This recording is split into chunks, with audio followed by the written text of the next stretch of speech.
तो आज के इस वीडियो में हम डिस्कस करने वाले हैं रिक्रूटमेंट का एक नोटिस जो कि आया हुआ है पाटलिपुत्र यूनिवर्सिटी पटना की तरफ से। तो हम इस वीडियो में उसी को देखेंगे। ये गेस्ट फैकल्टीज़ के लिए है, मतलब assistant professor as guest faculties. तो इसी नोटिफिकेशन को और एडवर्टीजमेंट को हम इस वीडियो में डिस्कस करेंगे। तो hello everyone, welcome to my channel. अगर आपको वीडियो हेल्पफुल लगे तो आप इसे शेयर ज़रूर कीजिएगा। आप लाइक भी कर सकते हैं, नहीं तो आप डिसलाइक कर सकते हैं, और प्लीज़ सब्सक्राइब कर लीजिएगा चैनल को फॉर मोर इन्फॉर्मेशंस। तो देखिए, सबसे पहले आपको विज़िट करना होगा इनकी वेबसाइट, जो कि वैसे तो ppUP.ac.in है, बट ये जो पर्टिकुलर है ये नोटिस बोर्ड वाला सेक्शन है। सो दोनों ही लिंक्स आपको डिस्क्रिप्शन में मिल जाएंगी, आप विज़िट कर सकते हैं। तो यहाँ पे 25 मार्च डेटेड नया नोटिफिकेशन है। कुछ चेंजेस पुराने में किए गए हैं ऐसा लिखा हुआ है, आप देखेंगे। अभी हम देखते हैं जब ओपन करेंगे तो इसी को हम देखेंगे, बिकॉज सब्जेक्ट्स और सारे इंस्ट्रक्शंस हमें इसी के अंडर मिल जाएंगे। और ये 25 मार्च को अपडेट भी हुआ है, क्योंकि और पहले भी कुछ एरर्स भी आ रहे थे। तो आप ये वाला जो नोटिस है इसको भी पढ़ सकते हैं इन केस आप इंटरेस्टेड हैं तो हम अभी ओपन करते हैं। सिंपली आपको इस पर क्लिक करना होगा, फिर ये ओपन हो जाएगा। तो new instructions for guest faculty form, तो यहाँ पे देखिए लिखा है some changes have been made in the notification and vacancy sections by the order of honourable VC. तो इसी वजह से चेंजेस हुए हैं कुछ। तो यहाँ पे आपको दो दिख रहे हैं पीडीएफ्स की, ये लिया लिंक्स हैं। न्यू इंस्ट्रक्शंस हैं यहाँ पे, और यहाँ पे है सब्जेक्ट्स। तो हम इंस्ट्रक्शंस देखते हैं फिर सब्जेक्ट्स। ओके, पहले हम सब्जेक्ट्स देखेंगे, बिकॉज आई नो आपको सब्जेक्ट्स में सबसे पहले इंटरेस्ट होगा, क्योंकि सब्जेक्ट होगा तभी आप एलिजिबिलिटी भी चेक करेंगे, है ना। तो इसलिए हम पहले सब्जेक्ट्स को देखते हैं, उसके बाद हम इंस्ट्रक्शंस और एलिजिबिलिटी वगैरह को देखते हैं। तो इसे क्लिक करिएगा, ओपन हो जाएगा, मतलब डाउनलोड हो जाएगा। तो डाउनलोड करके इसे मैं ओपन करती हूँ, फिर हम इसे देखते हैं। तो ये है वो पीडीएफ, राइट, सब्जेक्ट्स वाला। As you can see, vacancy of assistant professor as guest faculty. So यहाँ पे आपको दिख रहा है sanction seats, then working, then vacant seats. तो आपने कई जगह वैसे पढ़ा भी होगा, काफ़ी सारी सीट्स हैं, मुझे भी यही लगा था। But what I think is कि सैंक्शन सीट्स हैं ओवरऑल, बट वेकेंट सीट्स शायद इन्हीं पे सिर्फ अभी एडमिशन होने, मतलब रिक्रूटमेंट होना होगा, ऐसा मुझे लग रहा है। ठीक है, उसके बाद यहाँ पे कैटेगरी वाइज भी है, जैसे unreserve, DWS, then SC ST और फीमेल्स की भी अलग से लिखी हुई है। तो आप कैटेगरी वाइज देख लीजिएगा। हम जो है वो हम डायरेक्टली जो टोटल नंबर ऑफ़ सीट्स हैं हम सिर्फ उसी को देखेंगे। और यस, और हाँ, ये कह रही थी कि हाँ देखिए, जब आप यहाँ पे देखेंगे सेक्शन वाइज, तो आप ये देखिए इन सीट्स को काउंट भी करेंगे तो 13 ही है।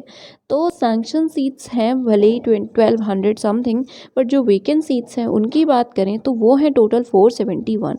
तो यस, ये एक चीज़ थी जो आई थॉट कि आपको बतानी चाहिए। अब हम सब्जेक्ट्स की बात करेंगे।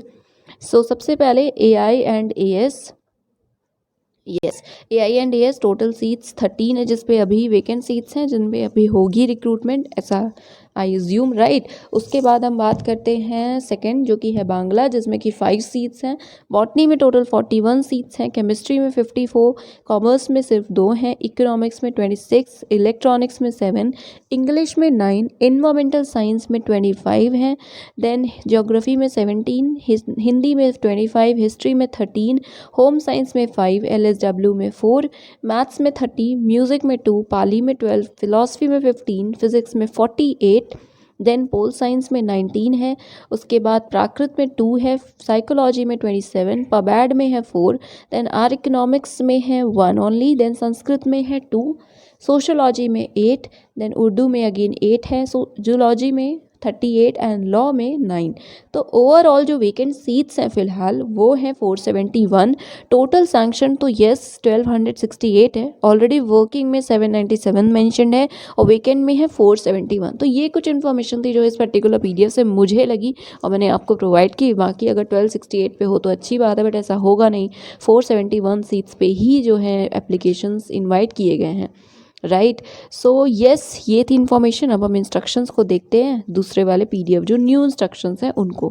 तो ये है सेकेंड PDF, न्यू इंस्ट्रक्शंस वाला। Online applications are invited for preparing a panel of eligible candidate या part time teachers different subjects में, यूनिवर्सिटी के डिपार्टमेंट और कॉन्स्टिट्यूएंट कॉलेजेस में।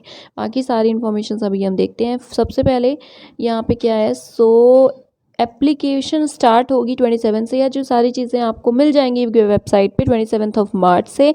Last date for submission of online application form is 16 April, 16 अप्रैल last date होगी submission की। और hard copy submit करने की जो लास्ट डेट है वो है 24 अप्रैल। 24 अप्रैल तक आपकी हार्ड कॉपीज़ भी पहुंच जानी चाहिए। देन टॉकिंग अबाउट इंस्ट्रक्शंस, यहाँ पे आप एडवर्टीजमेंट नंबर देख सकते हैं, ठीक है। So the previous applicants have to apply again. Okay, so already ये वाला इस एडवर्टीजमेंट नंबर डेटेड जो आपने अप्लाई किया है जिन्होंने भी, तो उन्हें फिर से अप्लाई नहीं करना है, मतलब फिर से अप्लाई करना है बट फ़ी नहीं पे करनी है।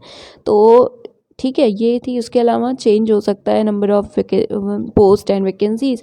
एलिजिबिलिटी या एसेंशियल क्वालिफिकेशन की हम बात करें तो मिनिमम 55% मार्क्स के साथ मास्टर्स डिग्री होनी चाहिए। 5% रिलैक्सेशन येस है मास्टर्स लेवल पर for SC/ST students of the state, ठीक है। कैंडिडेट्स जो वहीं के हैं उनके लिए है। उसके अलावा सेकंड पे क्या है, फिजिकली चैलेंज पर्सन्स हैं उनके लिए भी है, बट पूरा आप पढ़ लीजिएगा। एंड सेकंड क्या है, आपके लिए नेट होना चाहिए आपके पास, ठीक है। नेट का जो है वो कंपलसरी है। ऑब्वियसली जिस सब्जेक्ट में नहीं होता उसके लिए नहीं है, उन्हें ज़रूरी नहीं है नेट, नहीं तो स्लेट सेट कुछ क्वालिफाई किया। उसके अलावा जो बाकी चीज़ें इस पैराग्राफ में हैं उसे आप देख लीजिएगा। और ये उनके लिए जिन्होंने, वो आपने देखा होगा इससे पहले भी हमने कई नोटिफिकेशन में डिस्कस किया है 2009 से पहले वालों के लिए, तो ये कुछ कंडीशंस हैं उनके लिए, आपको पता ही होगा। उसके बाद जिसमें कंडक्ट नहीं कराया जाता है उनके लिए ऑब्वियसली रिक्वायर्ड नहीं है। देन लॉ के लिए यहाँ पे एसेंशियल क्वालिफिकेशन अलग से लिखी हुई हैं, तो इन केस आप लॉ के कैंडिडेट हैं तो आप देख लीजिए, ये है मार्क्स 55% और इक्वलेंट है। उसके अलावा बैचलर डिग्री के लिए था, और बाकी चीज़ें आप एक बार देख लीजिएगा। और मैं यहाँ पे है, ठीक है। उसके बाद थर्ड में है टर्म्स एंड कंडीशंस। तो जो रिक्वायरमेंट्स हैं ये सभी प्रोविजनल है। उसके अलावा इसी तरह कुछ और चीज़ें हैं। एज लिमिट की बात करें तो 23 ईयर्स से लेकर के 55 ईयर्स तक के जो कैंडिडेट्स हैं वो अप्लाई कर सकेंगे।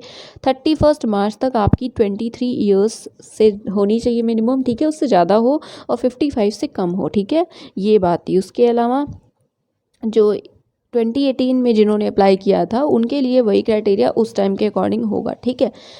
और यहाँ पे इंगेजमेंट से रिलेटेड और भी कुछ चीज़ें हैं जिसे आप अगर अप्लाई करें तो आपके लिए इंपॉर्टेंट है, आप इसे ज़रूर पढ़िएगा, नहीं करें तो आप स्किप कर सकते हैं।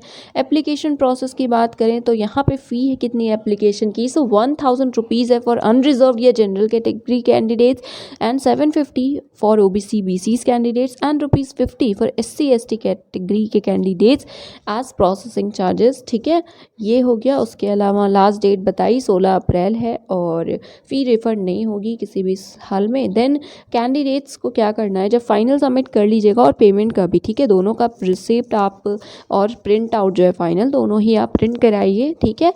उसके बाद बाकी सारे जो आपके डॉक्यूमेंट्स हैं सेल्फ अटेस्ट करने हैं आपको, और इन सभी डॉक्यूमेंट्स को आपको भेज देना है पाटलिपुत्र यूनिवर्सिटी, ठीक है। यहाँ पे एड्रेस दिया है, तो इफ़ यू विश आप चाहें तो हैंड से जाकर भी दे सकते हैं, रजिस्टर्ड पोस्ट भी कर सकते हैं, या कुरियर से भी भेज सकते हैं, बट हाँ 24 अप्रैल 5 बजे तक शाम तक पहुँच जाना चाहिए।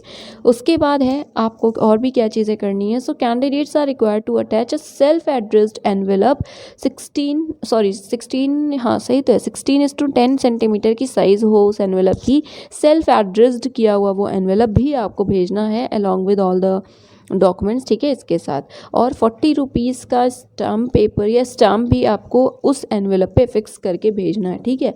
सो एक्चुअली होगा यही कि अगर सपोज़ आप सेलेक्ट होते हैं, ऐसा कुछ भी आपको कम्युनिकेट करना है, तो वो उसी एनवेलप में आपको वापस भेजेंगे, समथिंग लाइक दिस, ठीक है। उसके अलावा सारी चीज़ें चेक कर लीजिएगा तब फॉर्म भरिएगा। और यहाँ पे है सिलेक्शन प्रोसेस, तो ये भी आप देख लीजिए। कैंडिडेट्स ऑब्वियसली जो PhD हैं, PhD होल्डर है या MPhil है, उन्हें प्रेफरेंस मिलेगी।